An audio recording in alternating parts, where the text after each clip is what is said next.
Shrink the Nation is a podcast for thoughtful, informed adults, preferably with a pour in hand. The views and opinions expressed on the show are those of the hosts and guests only and do not reflect the views of any employers, institutions, licensing boards, government agencies, bourbon distilleries, or family members, especially our family members. They've asked us to be very clear about that. This show is for informational and entertainment purposes only. Nothing said here should be taken as medical, psychiatric, legal, or professional advice. If you're in crisis, call a professional. If you're mad at something we said, we suggest journaling or emailing us with civility. We're here to challenge ideas, not diagnose strangers. We're clinicians, not your clinicians, and we have the bourbon to prove it. Let's go.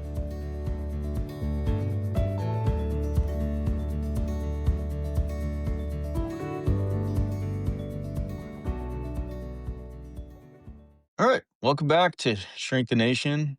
And listen, before we dive into the emotional swamp of American politics, I need everyone to take a breath, ground yourself, maybe loosen your shoulders because something genuinely dangerous is happening today. Rob and I are in the same room, physically, breathing the same air, sharing the same bourbon and beer supply. This is not a drill.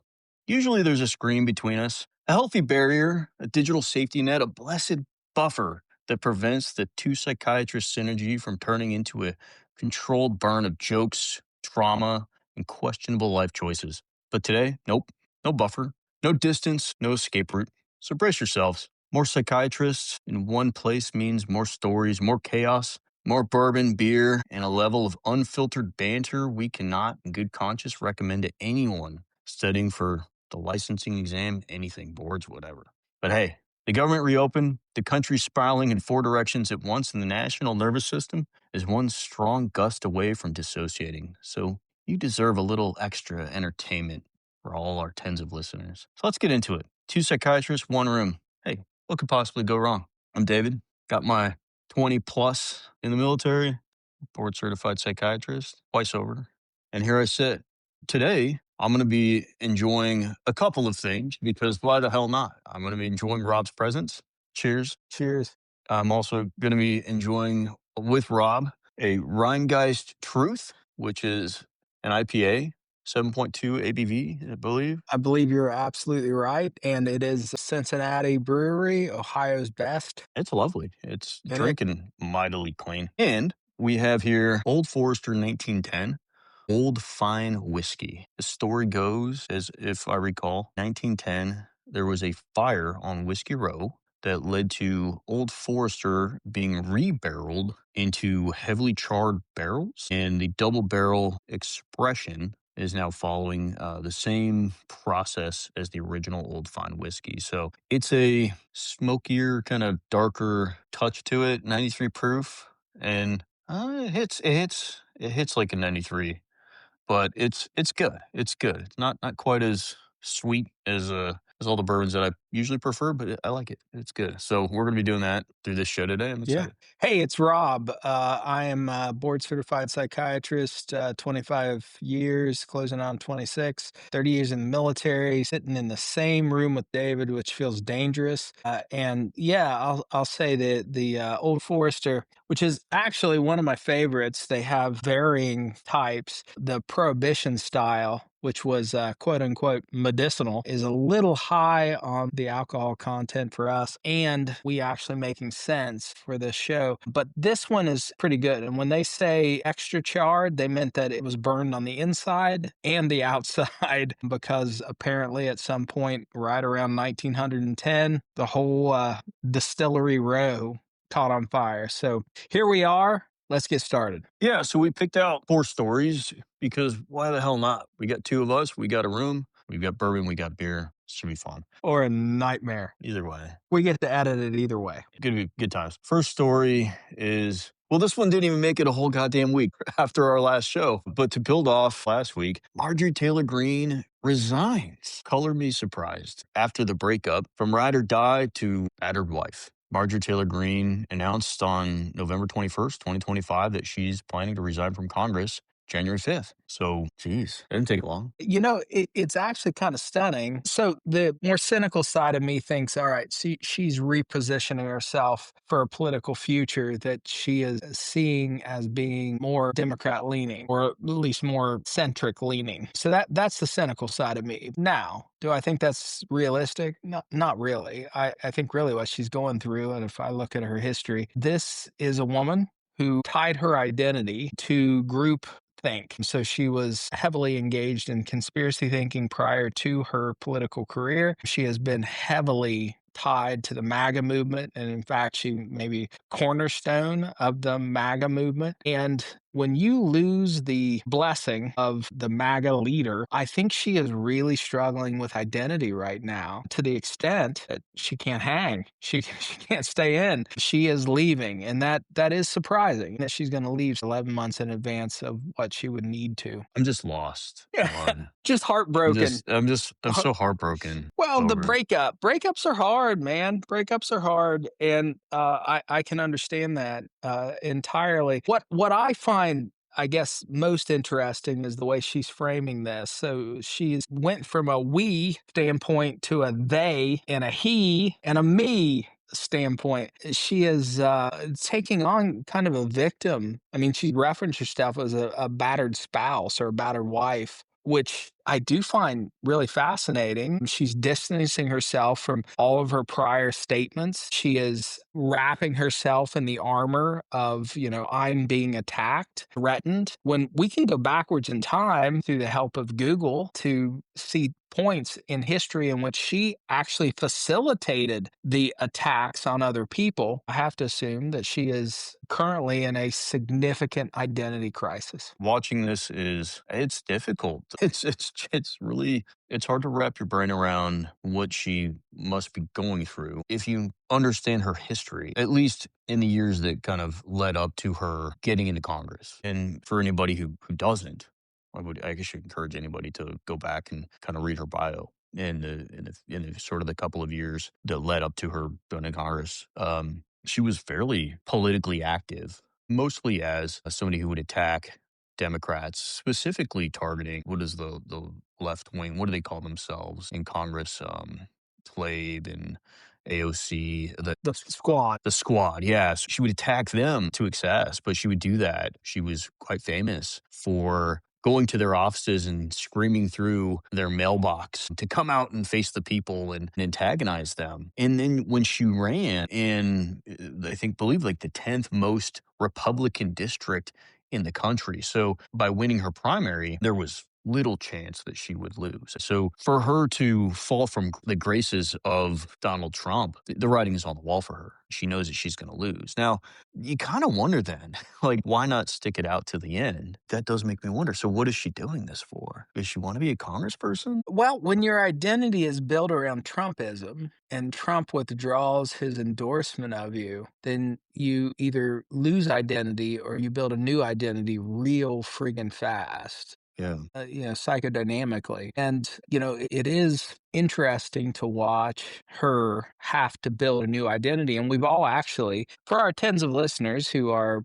probably, I mean, if you're listening to this niche podcast, you're probably engaged in general media. And if you watch her, she in the last week has been on The View. She's been on CNN, that she had previously castigated as being, fake news and whatever. Yeah. And actually, she's becoming a regular on CNN. She's recreating herself as we watch. Now, psychodynamically, underneath it all, my speculation is that she's recreating her identity in real time under a spotlight. And that has to be hard. I mean, it's a difficult thing to redefine yourself in general. That for any of us who've gone through a difficult time and we have to redefine what our life is, that's hard. It's particularly hard when you have the spotlight and the projection of a nation upon you. The weight is too much. So part of me is a little surprised. Well, I still wonder, and I think this goes back to I mentioned last week, is she redefining herself or is the party redefining itself and she's trying to hold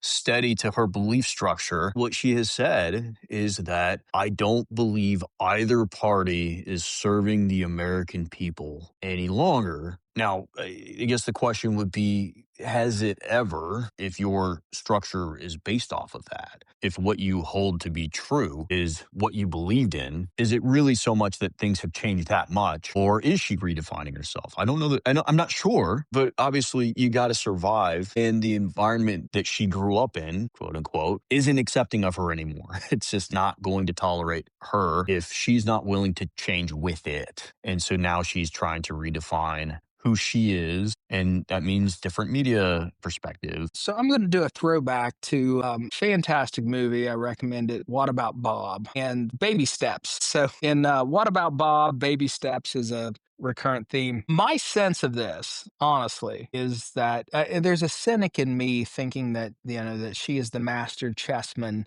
who is playing us, and she's just repositioning herself for a leadership position, for a different political position in the future. And I am not even going to be remotely surprised if she re-engages with the political realm, with state level government, governor, senator, and she may end up doing those things as she reorganizes. But I truly think that if I look at what I can see of her life online, she has been an individual who identifies with these groups, and she identifies strongly with these groups. And at this moment, she's been excommunicated from the group where her identity lay. So I think she's actually probably in a really dark place for her, a dark place in which she is re-evaluating herself and her allegiances, what she's done. And I've personally witnessed this in interviews that she's doing online, that she's rethinking herself. And that's a challenging place. It's a place of potential growth. It's also a place in which you just sort of limbo until you go back to who you always have been. And we'll see how this plays out. But I do think she is in a difficult place. She feels like her identity has disappeared. So she's falling back to her next identity. In her post, when she said that she was going to resign, she's falling back to family. And that's a core identity builder. And she's falling back to that. Yeah, it's an interesting move in that you have somebody in a position of power responsibility, especially from Congress. If the thought is, well, she's trying to evolve, and I guess the thought would be, well, maybe she's seen people are struggling, she wants to help the people. Then why walk away in the last 11 months? Why not make the change there? Why not try to impact that system, right? Because really she's sort of setting herself up potentially to be called a carpetbagger when she goes and tries to run somewhere else. She's setting herself up for a lot more attack and like, well, look, you abandon your position. And so is it master Strategery. is it yeah, is it strategery? Is it like what is it at this point? I don't think it is strategery. In the words of W, No, I think you're absolutely right. Very much feels like a loss of identity. yeah, it's a loss of identity. And she's running from that. She's going on The View. It's a cry for help, for God's sake. You're going on The View, you're going on CNN. I mean, she's dating an anchor for a far right news channel, right? Like that's who now she's going on CNN and doing interviews. And it's Dating. What do you mean? oh, you don't know who her boyfriend is? Thought she was married. No, it's a boyfriend. She's not married to the guy. Yeah, she's dating a gentleman who's an anchor for like a very far right news. Yeah. Like Newsmax? No, it's not Newsmax. It's I thought she was married. Brian Glenn is his Okay. name. He was the guy who gave Zelensky a bunch of shit when he was in the White House not wearing a suit. Which, interestingly enough, so Zelensky called it a costume. He said, "I'll wear a costume when I'm not in the middle of a war." But the word costume is actually the French word for suit. So just for our tens of listeners who maybe weren't aware that the French word for suit is costume. Real America's Voice? Well, it's one of the big networks. I get it. And that's why we have to search it out. All right. It's commonly known. Anyway, that surprises me. The clearly showing my ignorance of her life, but I do think she is probably going through a really significant identity crisis. And when our tens of listeners who are probably all adults have probably had setbacks in their life in which they have had to go through an identity crisis and reevaluate themselves and think about things and step back. And that's what I think she's doing. Because you're right. The sort of, I hesitate to call it the rational thing because like any of us are rational at any given moment. But the rational thing would be, complete your time. You've committed to this, complete it, get through it. Help your But constituents, right? Like make the votes that you're would, right. If that's important to you, yeah. make it count. If you don't feel like each party is doing their job, then your job is to Right. steer your votes in the direction that will help the constituents in your district get their needs met, right? Answer their messages, help the kids that need, who are trying to get into the academies, write the letters, do the things that, Congress people do. What you may be hitting on something right there, and it just occurred to me is and this may, I mean, all I can speak toward is the moment. I don't know about at a point when I wasn't necessarily watching as closely as I watch anymore. But the moment right now is on multiple levels, generational levels. The moment right now is self interested. And the fact that she is dropping out does imply that she came into this self interested. This was for her own aggrandizement. And now that she is being cut at the knees by Daddy Trump, the core of Trumpism, that she is ready to disappear, to drop out, does kind of imply that she was not in it for her constituents to begin with. Now, what we have seen, though, is that she has made a shift from being the Molotov cocktail thrower that she was early on in her career to someone who is actually trying to litigate for her constituents. What's important to them? The Epstein files are important to them. Foreign engagements are important to them. Their health insurance is important to them. She has made this shift where she is now litigating for her constituents. It all fits that from an identity standpoint, she's made this move for various reasons, and I can't really speak to all of them. I can observe them, I can make guesses about them. My guess is that the weight of the responsibility has some effect on her. All of a sudden, it clicked in her brain that, oh my gosh, I represent 100,000 people or whatever, how many ever thousand people she represents. So she's come to recognize that. And then the core identity, Trumpism, MAGA, that's been taken away from her. And that cognitive dissonance, the conflict between what it takes to represent people, because people are not a thing. They're much more nebulous than that. And individuals can't be really contained within one set of Trumpism. They can't. It can capture their emotions. It doesn't capture their needs. And that's what's happened, that their emotions have been captured by Trumpism. Their needs extend far beyond that. And here she is trying to redefine herself. This dropping out does imply that when you take away her identity, the role becomes less relevant to her. And here's the other thing that I'm noticing is that having David in the room with me is a real pain in the ass because I am a middle-aged man who needs reading glasses. So in order to look at my notes, I need glasses. In order to look at David, I need to take them off. And it's really irritating me. I mean, it definitely has I'm going to take my toys and go home It really does. if I can't. If I'm not going to win, I'm not going to play. It carries that Feel to vibe. it. But it also, I think it would be unfair to not acknowledge the fact that once you're in the out group with that group, it does become very dangerous. And she was definitely one of the people who started a lot of fires herself. Let's be honest, like one of the first things she did after she was elected was to post a picture of the squad with a picture of her with an AR-15 and saying, watch out. She was one of those people that alluded to a lot of political violence early in her career, especially. And now she's on the receiving end of that. There is some level of I do get it. Why now that she is receiving that because she's receiving a lot of negative, Well, there's a ton of incoming fire. got a lot of threats. Well, shit, it is probably a lot less fun to be on the receiving end of that. Why would she want to continue to be in that role with the target on her back?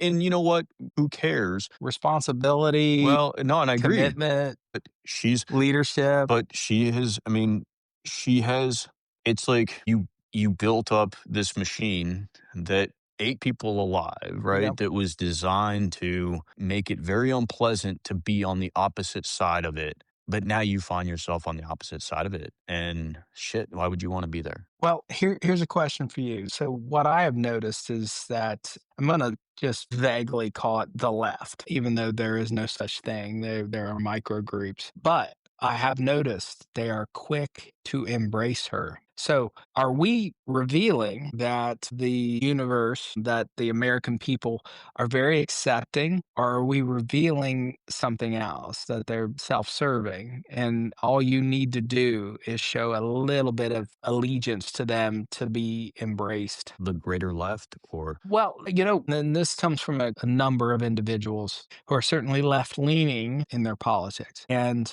what I've noticed is that they are 100% pro Marjorie Taylor Greene at this moment. All the animosity that they may have held in the past seems to just totally have disappeared. And they are completely, they're fans. They're behind her. So are we just naturally empathic and caring as a people? And like, oh, you made a mistake. Come on. Or is this utterly self-serving? yes. Both. Yes, both. There's no easy answer to that, right? Oh, And I don't think it's not black and white. I don't. It's just not binary in that way. It couldn't be. But I think the counter to that would be it has more to do with who's in power at the time. Because I think a better example of it would have been the left probably got themselves into the position of not being in power because they didn't do that during the 2024 cycle of all of our discussions about why did this 18 to 29 age group of young men go so hard towards voting Republican. That had so much more to do with what you just said on the other side because they were not in power. mhm. It really probably just has more to do with who is the out group at the time. And does it make sense for you to embrace those who are being pushed out by the in group? It is self serving and perhaps some level of empathy as well. Like we get it now. We are being held down by those who are in power. It's uncomfortable. We've been hurt by this, so we'll take you in. But it also helps us gain power back. It flip flops, but it's always done that. It's been that back and forth. It has, this is a personal sense, that the flip flop is more relevant and quick and overwhelming at this moment in time. But it really is,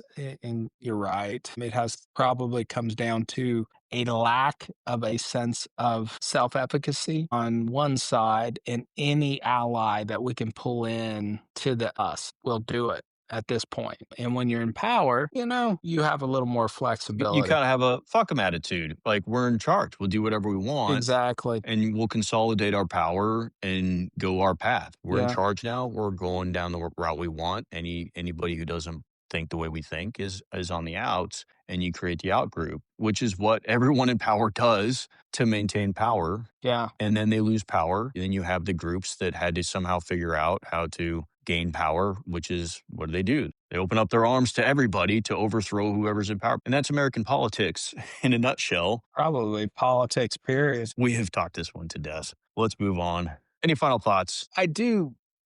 I have a And feeling we're going to actually touch on this with our probably. last topic anyway. So, I think it's happening in a bigger way across the nation right now, and I imagine our tens of listeners have felt a shift in the last month, 2 months away from what the prevailing zeitgeist was to something that's different. I know I feel it. I know I see it in other people. But yeah, let's move on. all right. So, topic two. IQAnon and the approval rating that can't go down. Trump's redefining smart so you're never wrong. A new poll showed that Trump's approval rating was slipping to fresh lows, including among Republicans, leading to a rare public acknowledgement from him that his ratings are down. He immediately added the qualifier that they're only down except with smart people, or smart people know he's doing a great job. The problem was he also recently noted that smart people don't like me, and the internet was responding with the obvious, your approval with smart people can't go down if it's already at zero. It's an interesting one. We've touched on cognitive dissonance before. Extensively, we've touched on cognitive dissonance, and I think that's largely because it's such a human experience. I don't know who defined intelligence as being able to hold two conflicting thoughts at the same time and maintain your sanity. But it is interesting that if polls say people don't like you, you can either adjust your behavior and say, hey, I'm going to do it differently. Okay. Or you can redefine who counts as people. And really, what we've seen the extent of this is that who counts as people are really people that agree with me. And I don't mean me personally because nobody agrees with me. None of you are people in that definition. I mean, Donald Trump, he has defined it as who counts, who matters, who do we support, who do we give government funding to. It is the people that agree with him personally. And we've seen this in colleges. We've seen this in support to states, even under circumstances and when states are in a crisis. We've seen it across the board that if you don't agree with him, you're not a person. You're not someone who counts, who matters. And this is just a very public statement of something we all have already seen, that if you don't agree with him, you're not smart. And that plays a couple of roles. One role is it discounts dumb people. Dumb people don't matter. And then it also takes the people who support and it makes them feel better. It makes them feel like I'm a smart person. And it may resonate with a few people who are wavering and they tell themselves, I want to be smart. I want to be in that group. I want my IQ maintained. That's right. That's how IQ works, actually, generally. It goes up and down based upon your approval of the sitting president. That's how it works, actually. I feel like we talk about it a lot. I don't know because we like to beat up on the president, more just because it seems to be a constant theme that keeps happening. It's relevant. It's always in the news. And that's just, again, I think one of his talents is making himself constantly relevant to life for most people. But I repeat myself, his level of success and accomplishment is quite impressive. He has been elected president twice. He's run 3 times. There's only one other president, I believe, who's done a split I think so. in that way. Historic. And that's an impressive feat. The fragility of his ego to feel the need, not feel the need, but the need to protect his ego from low approval ratings, which, let's be honest, man, this system is designed to have low approval ratings. To hit 50% approval ratings, I think you start at 50. You're going to start 50% approval rating now. I think that's 100% to you. Like that really is probably going to be, that's 100%. Just think about approval ratings and now is a proof. Just, think of it that way. Just double it. Like whatever it is, double. That's probably what the number is a percentage. So, geez, man, take the win. Take whatever you can get. As you said, yeah, adjust the behavior. In his defense, he actually has recently met with Mamdani. There's some very genuine pictures of them very genuinely looking like they're enjoying each other. Now, I think traditionally, Donald Trump has always had very good relationships with the person in the room. Those don't tend to last unless that person continues to maintain that relationship from a distance. Unfortunately, that's been the history of it. But at the very least, he's having the conversation. That is something that's different. So there is a change. How the MAGA party will view that, I don't know. That will be interesting because Mamdani is, what does he consider himself? A Democratic socialist. yeah, that will be very interesting. The politics of today are very different, I think. Go back 30, 40 years. No way in hell would you see Ronald Reagan shaking hands with somebody calling themselves democratic socialist? Unlikely. But in all fairness, I think Ronald Reagan today might be considered a democratic socialist. Who the hell knows? Yeah. At this point, he's trying. So, hey, let's give him a gold star. It must be hitting him somewhere. He says this, but clearly it's striking a nerve. So if we were doing a behavioral modification plan, yeah, we'll give him a gold star on this one.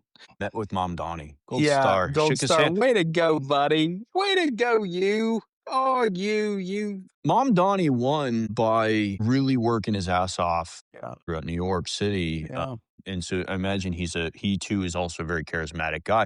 They're both New Yorkers. Well, yeah, Donald Trump is very interpersonal in the way he approaches things. And in fact, I mean, you see it all the time in which he will often say, I like this person or they like me, as if that truly matters on a global or national stage. Whether you like someone or don't like someone, it doesn't matter. And you're representing a large group of people, like shouldn't necessarily come into it, but it does. We're Well, to humans. him it does. And we're humans and we're designed for small group interactions. So, like is important. The whole thing reminds me of an old political trope in which, when the polls are not showing that you're being supported, you say that there is a silent majority. There is a silent group out there in the country that does support me. So, this reminds me of the moral majority that we heard so much of in the 90s. And then I think Nixon would often reference the silent majority that weren't saying anything, weren't responding to polls, whatever, that still were in support of him. It's a political weapon that you can use that polls are wrong. Polls don't count. Opinion doesn't count. Most people still like me, and it allows you to maintain your own sense of self and what you're doing without really challenging yourself. The reality is that presidents are in an impossible position. It's way more complex than what any of us can give credit to, that they're making decisions that affect everyone. And anytime you make a decision that affects everyone, there's a good portion of the people that it negatively affects. And you're hopefully trying to do the best you can to reach the majority. And in his case, right now, this is a way to sort of disavow disapproval and say, smart people still like me. Even though he's clearly said in the past, smart people don't like me. There's definitely genuine conflict there, but we do this exact same dance in our own brains when we try to choose medications. When we're working with a patient and we're trying to figure out what medication we use, there's research, but the research may not apply to that person. Data is data, and if it's useful to us, it's useful to us, and when it's not useful to us, we don't use it. We just don't tend to contradict ourselves so publicly in this way, but we're fortunate because nobody gives a shit what we think. True, because, we only have tens of listeners. Believe you me, if we had a lot more listeners and we said something like this, they would definitely call us Yeah. out. And I'm sure that at some point somebody will call us out and say, you said the exact opposite of that before. And we'll be like, Yeah. Well, que sera, sera. right. Well, the Dunning-Kruger effect, which says that the less you know about a topic, the more you think you know about that thing. So the less informed you are, the more confident you are in the answer. And this seems to be really relevant and maybe cultural. We used to, at least my sense is, we used to respect authority and respect education, and we do less now. And I don't know, I'm blaming Google. X number of years ago, when Google came on the scene, all of a sudden you could Google something and get an answer, and people have confused that with knowledge. The Yeah. idea that you can Google an answer, get it, has fooled people into thinking that they're smarter than they are, because you're getting the Google answer. And something, I tell patients constantly who come to me and say, I Googled this and this is what Google said I should have or what I have. And I'm like, Google is fantastic about possibilities, but not probability. It does not dial you in to what is the most likely. It just dials you into the list of things that are possible. And then you take over from there. You look at it and you find the thing you're either resonates with you or you're most afraid of, and you fear that, or you think that's the right answer. So we've been dealing with this in medicine for decades now, but this Dunning-Kruger effect that the less you know, the more confident you are. So I don't know. This one actually, no, I can see it as narcissistic splitting. Yes. I can see it in terminology, but I still find it fascinating and frustrating at the same time. We said it last week, to have such a fragile ego and to be in a position where you're by definition just going to have half the people not Always. like you, to want to protect yourself from that, to have such a narcissistic perspective, to love yourself as much as one does, as some people do, and you have so many people dislike you so openly. You and I don't walk around having to face polls about who likes us. I mean, that would be a challenge. Don't get me wrong, that would suck. It would be incredibly challenging to one's ego. Yeah. So even if you weren't a narcissist, but to be a narcissist and then to have to look at polls, yeah, definitely something you would want to protect yourself. So to add to that, not just to like, let's paint the picture of most anybody who is in a spotlight and in all fairness has done a lot of impressive things, but then put into a position where half of a population by default is going to dislike you, then to have a poll put out there saying, do you approve of what this person is doing? To which, of course, at least 50% are going to say no. Yeah. And then to have a reporter stick a microphone in your face and say, did you see the poll that said that you fucking suck? What do you think? And then to have a response. Well, Shut up, Tiggy. of course you're going to say something stupid. And you know what? Of course we're going to talk about it because That's what we do. if anything, shame on us. That makes us kind of shit. Now it's kind of our bad because we're bringing even more attention to the tens of listeners this is Right. on us now. Yeah, It's kind of our fault. Fuck us. 100-ish Fuck people in the us. United States are now going to be skewed because of our opinions. This does, in my last thought on this, we can move on, but it strikes me that this is an element of us diverging from policy. That when you are heavily invested in policy, that these are the policies that I believe in. Polls have a different perspective. When it is about you individually, do people like me? Polls take on a whole different perspective. And this is another example how we no longer are a politic of policy. We are a politic of personality, of like. Who do I like? Maybe it's Matthew McConaughey, whoever. Throwback to the last episode. But if it comes down to like, you're going to take these polls in a way different perspective than if it is policy. And if it's policy, you're like, all right, maybe I need to reevaluate whether the policy works. When it is, gee, this is about me. People don't like me. That's a different thing. You're going to defend it differently and you respond to it differently. And I think they've already shown, to be quite frank, is that when they assign a political affiliation to a policy, people will approve or disapprove based upon the political affiliation most of the time, regardless of whatever it was. It could be a policy that is Republican policy, but if you say it was a Democratic policy, the Republicans will say it's a terrible policy. Always. And vice versa. So, we just live in a ridiculous world at this point. It's all performative. And again, maybe this is on us for even bringing the fucking topic up, but Maybe. it was kind of silly. So we did. Maybe we should just shut up and stop doing podcasts. Nah, it's fun. Dunning-Kruger effect. We're experts now, right? Oh, no doubt. Maybe we should be more confident. Maybe.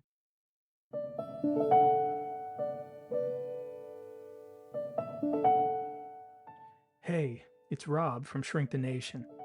As my friend David so eloquently states at the beginning of the show, we are clinicians, but we're not your clinician. We love to joke around and dive into the tough topics, but there's something really important we need to say. If you're struggling with your mental health or facing substance use issues, we want you to know you're not alone. We have dedicated our professional careers to mental health, and we care deeply about it. It's okay to ask for help. Reaching out to a professional in your area could be the first step toward feeling better. Don't wait. There's support out there, and it works. Please take that first step. We want you to be well. Now let's get back to the show. Oh, and don't tell David I said he was eloquent. He'll be insufferable.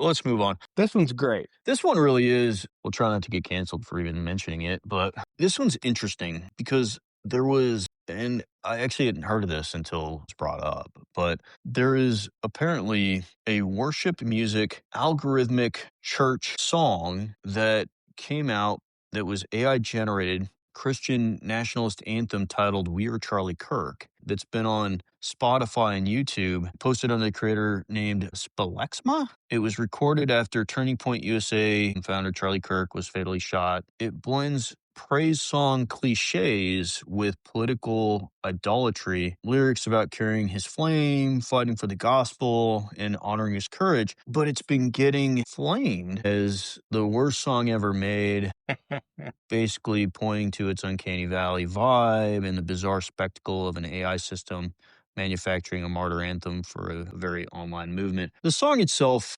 is, I played it for as long as I could kind of tolerate hearing it. It's an AI generated song, I suppose. I don't know, is what it is. I think what it brings up is kind of interesting in that what we're looking at seems to be this Charlie Kirk is now the right kind of version of the hashtag Me Too movement. I think that's what interests me in this. And they've actually even blended it with it's this odd trolling version of it. They've blended it with AI, which also really pisses off the left already. So you've mixed it in with gospel, which for some reason pisses off the left too. I don't know why gospel pisses off the left. Like the right has somehow cornered the market on religion as if like you can't be spiritual or religious on any like that. You have to be right wing to whatever. But in order to even mention Charlie Kirk is somehow a canceling thing. It's an interesting thing to watch play out. For our listeners, I do recommend we would play it, but there's certain licensing issues. I recommend you go to Spotify, search out "We Are Charlie Kirk," and see if you can make it through it. I couldn't, but I have to also admit it's an earworm. I keep singing it to myself, even though it's not a good song. I find myself repeating the lyric. And It's not really my cup of tea, I would say. maybe, Maybe if it was but they are Sun trying. Darts, I could listen to Yeah. over and over again. For those who are Letterkenny fans. They have claimed the authority of God in that song, which is going to irritate a certain percentage of individuals.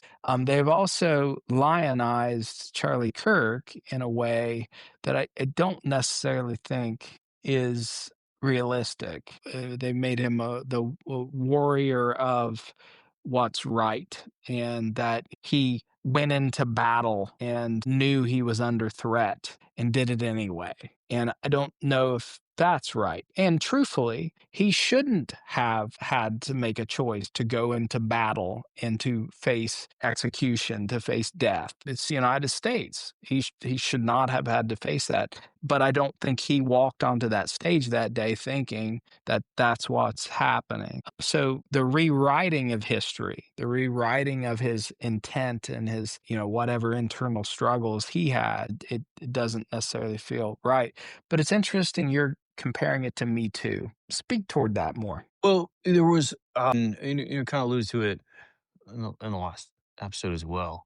The movement that, in so many ways, it was a comment. A lot of people who were called out in Me Too did some atrocious, horrible, awful things and had it coming. So that's sexual assault, rape, horrible, horrible stuff. And frankly, it needed to happen. The extent to which it got, there were probably, I don't know, I can't say, I don't know the number, but there were probably some people who got wrapped up in it who shouldn't have been. And there were people who probably felt like they were negatively impacted by it, who were unfairly impacted by it, and they felt persecuted. Now, there were probably people who were impacted by it who probably really should have been, who also felt like it was unfair. That's not for me to decide. But that movement was very much a shifting culture that had not been there before, clearly. And it certainly, the fracturing and the festering and what eventually turned into this counterculture movement that is came and turned into MAGA, right? It was, we are tired of being told no, we don't like the PC culture. Well, and we don't like being canceled, right? The cancel culture. We don't like this. Okay. Well, that's what happened with Charlie Kirk. If you said anything online that wasn't pro Charlie Kirk, you were going to be doxxed. You were going to be canceled. And they went after you hard. And they were telling you whoever you work for, whatever. That was absolutely their version of it. And I find that interesting, right? It's just a fascinating thing. Well, it does remind me, there's a quote by a guy named Hoffman. So go ahead and drink. I'm just going to anyway. Yeah. Eric Hoffman, he said something to the effect, and there's various versions of this, but really he said, every great cause begins as a movement, becomes a business, and eventually degenerates into a racket. What tends to happen is that these movements that are good ideas, they are relevant ideas. The Me Too culture and the Me Too movement was relevant and actually had good cause. It did degenerate into a caricature of itself. It got amplified over time. And this Charlie Kirk thing seems to be being amplified to the point where it becomes a caricature of itself. That, fundamentally, we can all step back from this and we can say nobody deserves to die for exerting their free speech rights. We can say that, and we can all, I think, all agree with it, that shouldn't be a thing in mainland United States, the middle of Utah or wherever this occurred. I think it was in Utah. Valley, yeah. Yeah, that we can all agree with that unequivocally. But then there's this song, and this song is a caricature. This song is ridiculous, and it's a racket. It has progressed, and maybe this is the function of social media or however it went so fast, but it progressed from hey, here's the idea. Man who is exerting his First Amendment rights and has every right to do so should not be killed for doing that. Yet we agree. And then it became something else and something else and something else, and it magnified. And now we have this song, and I'm going to encourage everyone to go listen to the song. And if you love it, awesome. I doubt anyone's going to love it. They're gonna. No, I doubt that. I disagree with you. I believe some people will very much love it. I think some people really will love it. No accounting for taste, David. No accounting for No, taste. yeah, no, I think some people really like it. But it struck me because the imagery extends beyond the event. The imagery is God. Eh. The imagery is this sort of the universal, and the imagery is of him as a warrior. And again, my argument is that and I think a lot of people at their core will recognize he was there for his own purposes. He was there for his own business.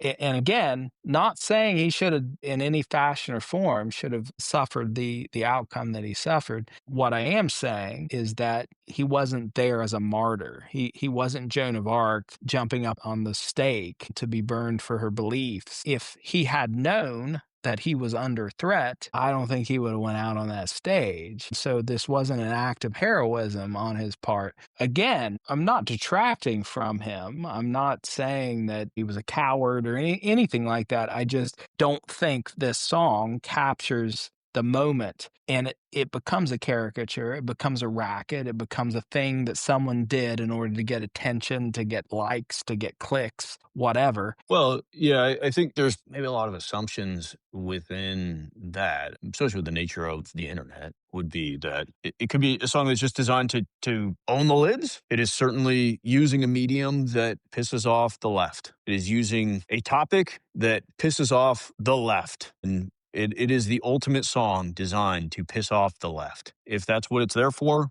excellent. It's probably doing just that.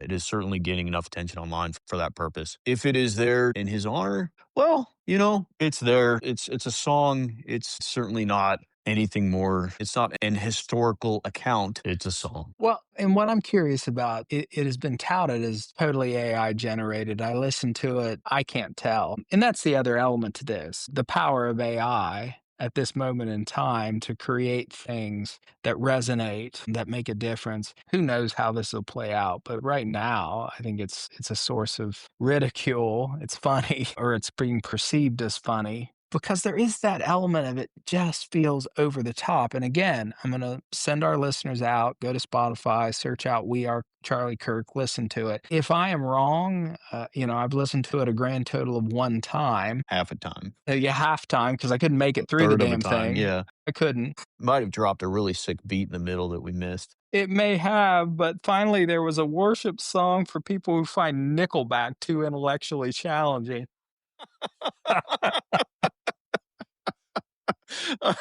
No, but I know. I mean, if it really is, if it's a song that is designed to troll the left, brava. I mean, they did it. They did it. They did it. You did it with AI, which was enough. To be honest, it was enough. Yeah. You made a song to piss off the left. Hey, good for you. And you used a topic that if you talk about it, it can get you canceled. Oh yeah, we are walking the ragged edge. We're halfway there. It is what it is. I think it's silly. People are still going to love it. I don't think people are going to love it. I do. I think a lot of people will love it. The people will love it because, and again, I think as a response to Me Too, and there was a difference, right? It took a while for Me Too to escalate to the level that it did. With what happened with Charlie Kirk, it was almost instantaneous. It was. At how it escalated because it was retribution for the damage that people felt, the experience that they felt hurt. They felt injured. My gosh, I'm going to take a hit out of the bottle proper right now over this one. Well, they really were, because when there were people who felt quite hurt. And let's be honest, when Donald Trump won this last election, that was retribution for that cultural shift, for that movement. It was, we are taking back, undoing all of that hurt. And that right there, that was the thing that they could really stick it to the people. They had a way to really dig in the knife. It was very much you were attacking somebody who just died. Yeah. You're attacking this person who is standing up for something that we care about, free speech. We are coming after you the way you came after us. Us are sexual predators. Well, but not all of them, not everybody was. And that's the problem, the racket. So a lot of the people who got swept up into this, who got swept up into the Charlie Kirk thing, weren't attacking Charlie Kirk as well. They weren't. They were getting swept up just by not saying positive things too. But it was so swift. It's becoming a caricature, as you said, because they're just putting his name on everything now. You know what this reminds me of? It's Letterkenny. It reminds me of when you're in elementary school with a group of kids in the 80s and you're playing keep away with the ball. And there's that one kid who just doesn't really get it. And he never gets the ball. But then for some reason, somebody feels bad for that kid and they throw him the ball that one time and he fucking runs home with the ball because he doesn't get the game. Like it's not keep away for fucking ever, dude. Too much. You went too far too quick. What this reminds me of is the theory of the one up, one down in relationships. Maybe this might resonate. So in your relationship, think about your relationship, that there's this dynamic in which you are either the winner or the loser. And you always overplay your hand, always. And when you're the winner, when somehow you are the moral winner and you feel that your partner, this resonates with them, they realize they made a mistake, whatever, and you play your hand so aggressively that you overplay your hand, and then now you're in the losing position. This also makes me wonder about social media, because the speed with which we are escalating into this valid complaint to overplaying the hand, going too far. It seems to be going so fast now. Our ability to do crazy things with AI, create entire, dirges. It's a dirge. It's Old Irish dirge for the dead. It seems to be going so fast that this one up, one down thing is vacillating like, a sine wave from high school calculus class. And I think we've killed this topic. Yeah, I think I know. Take a deep breath and a shot. Take a shot. Okay. Well, we would be sad if we didn't mention he's just drinking straight out of the bottle now. Why not? We're just hitting the sauce straight We're up. All just right. got to get through. So for our final topic, this is a bonus topic because, who doesn't love a final topic? Who doesn't love to talk about a funeral? Absolution at the National Cathedral. Dick Cheney's funeral. So if you were wondering why flags were at half mast, it's because Dick Cheney died. And it's a really interesting one because Dick Cheney, he seemed to stay strong with where he stood politically. The way I pictured him was the human version of those lines on a dock that tell you where the tide is. He didn't move ever, it seemed, but politicians around him seemed to. Yeah. At least from the 2000s on. As far as what I understood about him from some folks who actually knew him earlier in his life when he was sec def, he was maybe a little less war crimey than maybe a little bit later. But in the 2000s, he was very, very maybe considered far right. But in this last election, he was considered fairly left. Now, he didn't change much. I don't think he changed. I think the tide shifted quite a bit politically. So that's the way I pictured it. I don't know if other people feel the same way. But yeah, at his funeral, what was it? You had Rachel Maddow, the Bidens, the Bushes, obviously. You had Clinton. Gore, Pence, Harris, obviously Liz Cheney. That makes sense. Who was not there would be, Who wasn't invited? not invited. Donald Trump and J.D. Vance. Yeah, they were not invited. Yeah. It just that very interesting. Yes, he's an interesting character, and a character that, for whatever reason, and having lived through the Cheney years and bought into the Darth Vader caricature of him at a certain point in my life, particularly when I felt like he was the person that kept sending me to war. My sense of him, my relationship with him, my internal compass on him has varied a great deal. But what I can say, and this is the interesting thing, and maybe the point, the relevance to me, is the nature of projection. That I can look back now and say, I projected a lot on this guy, but the sweep of time showed that he was consistent. And, can we go back and micromanage and look at different moments in his life and question him? Yeah, I think there's a lot to question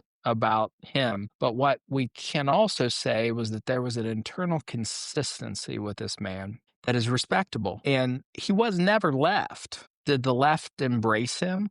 They did, but he was never left. He stood for liberal democracy in the way he defined it, certainly. But he stood for what he believed in, and he stood for it his entire life. And he didn't fluctuate from that. Maybe the last of the old school politicians, the old style where this is my policy, this is what I believe, and I'm sticking to it. And whether public opinion approves of me or doesn't, I'm sticking to it. And interesting guy in that he held up the projection of a nation without giving an inch. And I find that incredibly respectable at this moment, even though I have disagreed with him much of my life. He exemplifies an America in which we used to disagree and still respect. There's this incredible amount of nostalgia I feel with his death. Am I going to cry tears for him? No, he made it to 84 and he started having heart attacks when he was 48 or something like that. It's like, this son of a bitch is unkillable. He made it well beyond his use-by date. But what I do find is the nostalgia of respecting someone I disagree with. His funeral exemplifies this. Who came to his funeral was this incredible mix of all kinds of different sides, politicians, perspectives, whatever. And they came to celebrate him, to pay respects to him because of his consistency. And there was an authenticity to him that you may have disagreed with, you may have disagreed with deeply. And when you disagreed with him, you may have had that, and I did this, temptation to make it personal. And I am guilty. I am absolutely guilty. Back when I felt like he kept sending me to war, I disagreed with him, and I felt personally aggrieved by him. But the sweep of time has taught me that he was consistent and authentic, and he stuck by his beliefs. And I respect that a great deal from a leadership standpoint, from an age standpoint. And, maybe this is 20 years of time that has passed, and I've been in leadership positions and been questioned and whatever. And God damn it, at this moment in time, authentic is the best, the most genuine show of respect that I can give any human at this TikTok moment in time. He was authentic, and he shot people in the face. And no one mentioned his war crimes at his eulogy. Yeah, it's weird. It's almost like they forgot about those. You would be challenged to say that he wasn't putting America first in his perspective. He would do anything if he felt that it was in the best interest of his country, including war crimes. Yeah, he was above party.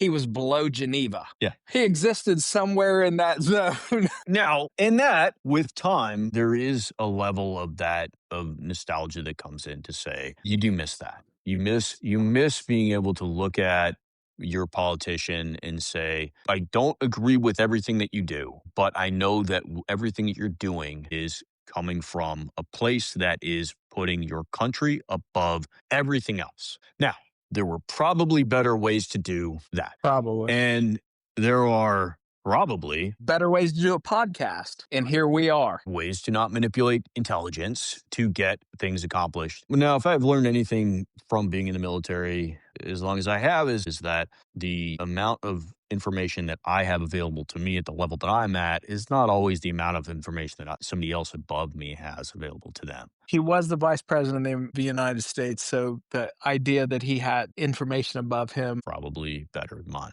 Yeah, so to assume that accomplishing a mission, sometimes we have to accomplish a mission forward and not always asking why. Yeah.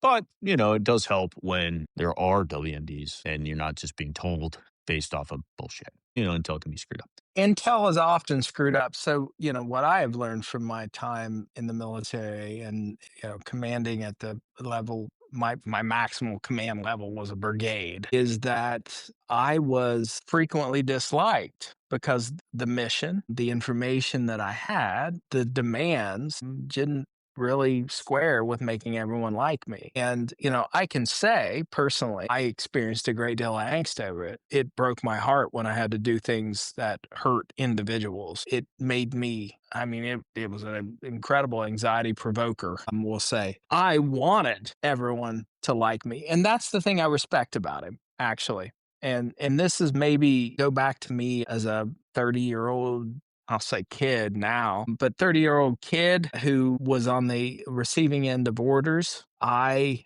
resented the shit out of him. I resented the hell out of him. And I saw W as a puppet, and I saw him as Darth Vader. Now I can say he made some tough calls, and whether W intervened or played a role in them, that's a separate episode maybe.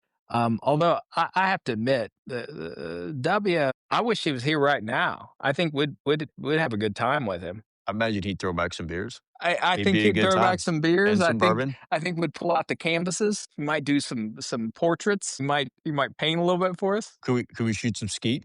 You might get swept. You might get, well, that'd be Cheney. I don't know if I'd want to. Yeah. But even he, again, we'll revisit W in a future episode maybe. But what I can say is I respect his authenticity and his consistency, that he had a perspective. He felt it was right, and he held the line. And when you're a soldier, holding the line counts for a lot. That very often you're there, you make your call, you have to stay on the line, you have to live the consequences. And he held the line. And the fact that there were so many people that came out to celebrate him, to remember him, I think it's important. And I think what I loved the most about his funeral was that it reminded me of old America. And I miss old America.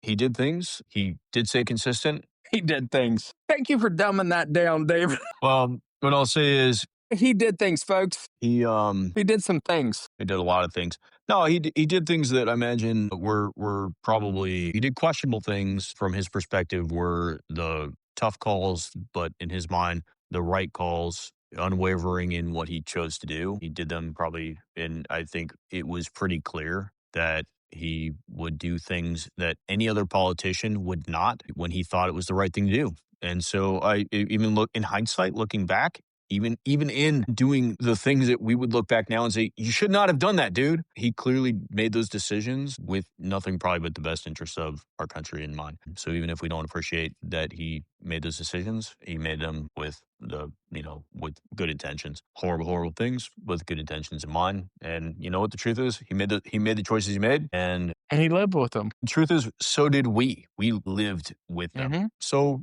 kudos to him. And that's the nature of being a leader. You make your decisions as best you can. You have to live with them, and the people you lead have to live with them. And then you have to live with the ramifications of that. And it ain't easy. It is not an easy. And he did it. He did it, and he never complained. Well, we don't know what the consequences would have been if he didn't make the decisions otherwise. And so, I mean, Never. the truth is, our country has been incredibly successful for a very, very long time. And, in a lot of ways, probably because of some of the decisions that he made, whether we like him or not. Kudos to him. And he has moved on to another place. So those are our stories. We've gone super long, which is great. We intended it to be that way on We purpose. did. This is what we'd call a bonus. Prescriptions, though. Let's get a prescription in here just Boy. for the shit of it. Why not? For shiggles. Yeah, I'm gonna go. I'm gonna. This is a call back to Marjorie Taylor Greene stepping down. I'm gonna say that all politicians have to have a step down protocol, which includes a 6 to 12 month no camera, no podcast, no best selling book. You have to do one thing that is tangibly helpful to your former constituents,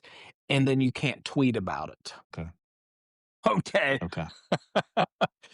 That's my prescription for those leaving leadership. And that's how you prove that you were a leader and not there for self-aggrandizement. If you walk out of leadership position and the first step is to write your best-selling book, pin that lobbying contract, or the first step is to somehow self-aggrandize, you may not have been there for the right reasons. Yeah. All right. So my prescription will be that every state funeral now requires a mandatory segment titled "Here's What It Cost." And no rage, just itemized war crimes, read by Morgan Freeman over a slide deck. That's it. I'm envisioning Morgan Freeman reading off of That's right. that the sweet, sweet sounds of Morgan Oh Freeman. my God, it'd be delicious. He's a national treasure, folks. He really is. Yeah. He really is. Yeah, I encourage all of our tens of listeners who have a much better voice than I to really work on your narration skills, because someone needs to fill that void. I know. All right. Well, thank you for sticking around. We really appreciate our tens of listeners this week. We're going to cut this down, hopefully, to something listenable. We'll see how that works out. Hell, our tens of listeners are going to be totally into this extended, this makes up for our missed week. Yeah, I doubt that seriously. But all right, smash that subscribe, hit like, share with, 10 people. I don't Somebody. know, share with somebody if you For can. God's sakes, people, share this. ShrinkTheNation.com. Sign up for a weekly newsletter, and we'll cue up that music, and we are out.